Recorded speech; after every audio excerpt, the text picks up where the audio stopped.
అనగనగా ఒక చీమ ఉండేది. ఆ చీమ ఎప్పుడూ కష్టపడి పనిచేస్తూ ఉండేది. వర్షాకాలంలో వర్షాల వల్ల చీమకి తన ఇంటి నుండి బయటకు వచ్చి ఆహారం సంపాదించుకోవడం కష్టమవుతుంది.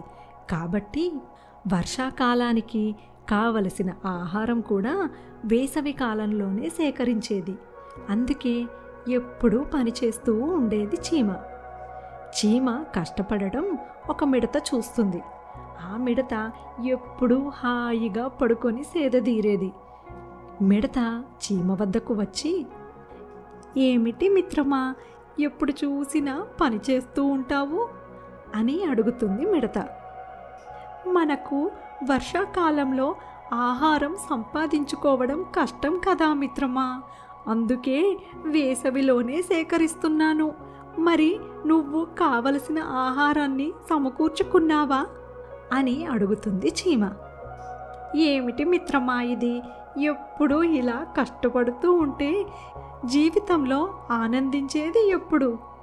వర్షాకాలానికి ఇంకా బోలెడు సమయం ఉంది, అప్పుడు చూసుకోవచ్చులే. నువ్వు కూడా నాతో పాటు రా, అలా కాసేపు షికారుకి వెళ్దాం" అని అంటుంది మిడత.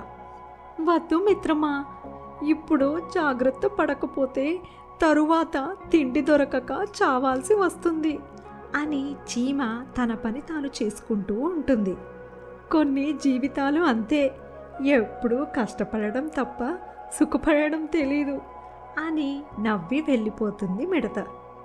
కొద్ది రోజులకు వర్షాకాలం రానే వస్తుంది. భోరున వర్షం కురుస్తూ ఉంటుంది. ఎడతెరిపి లేకుండా వర్షాలు కురవడం వల్ల మిడత తన ఇల్లు దాటి బయటకు వెళ్ళలేకపోతుంది. ఆహారం లేక మిడత ఆకలితో బాధపడుతూ ఉంటుంది. చివరకు తిండి లేక చచ్చిపోయే స్థితికి చేరుకుంటుంది మిడత. అప్పుడు దానికి చీమ గుర్తుకు వస్తుంది. ఎలాగైనా చీమను తనకు కాస్త ఆహారం పెట్టమని అడుగుదామని పక్కనే ఉన్న చీమ ఇంటికి వెళ్తుంది మిడత. చీమ ఇంటికి వెళ్ళి తలుపు తడుతుంది. తలుపు తీసిన చీమతో, "మిత్రమా, ఈ వర్షాల వల్ల ఆహారం లేక అలమటిస్తున్నాను. నీ దగ్గర ఏమైనా ఆహారం ఉంటే నాకు కాస్త పెట్టవా?" అని అడుగుతుంది మిడత. మిడత దీనస్థితిని చూసి జాలిపడిన చీమ, "అయ్యో మిత్రమా, ఇలా అయిపోయావు ఏంటి? లోపలికి రా మిత్రమా" అని చీమ మిడతను తన ఇంట్లోకి తీసుకెళ్తుంది. చీమ ఇంట్లోకి వెళ్ళిన మిడత చాలా ఆశ్చర్యపోతుంది. ఇంట్లో బోలెడంత ఆహారం నిలువ ఉంటుంది. చీమ మిడతకు ఆహారం పెడుతుంది. తిన్నాక కాస్త కోలుకుంటుంది మిడత.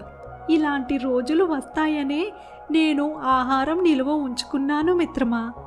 ఆ రోజు నీకు కూడా చెబితే నువ్వు పట్టించుకోలేదు" అని అంటుంది చీమ. "నిజమే మిత్రమా, అప్పుడు కష్టపడిన నువ్వు ఇప్పుడు హాయిగా ఉన్నావు. అప్పుడు సరదాగా గడిపిన నేను ఇప్పుడు ప్రాణాలు పోయే స్థితిలో ఉన్నాను. ఇప్పటి నుండి నేను కూడా ముందే జాగ్రత్త పడతాను మిత్రమా" అని అంటుంది మిడత. అందుకే మనం రాబోయే పరిస్థితులను ముందుగానే ఊహించి జాగ్రత్త పడితే కష్టకాలంలో కూడా సుఖంగా ఉండవచ్చు.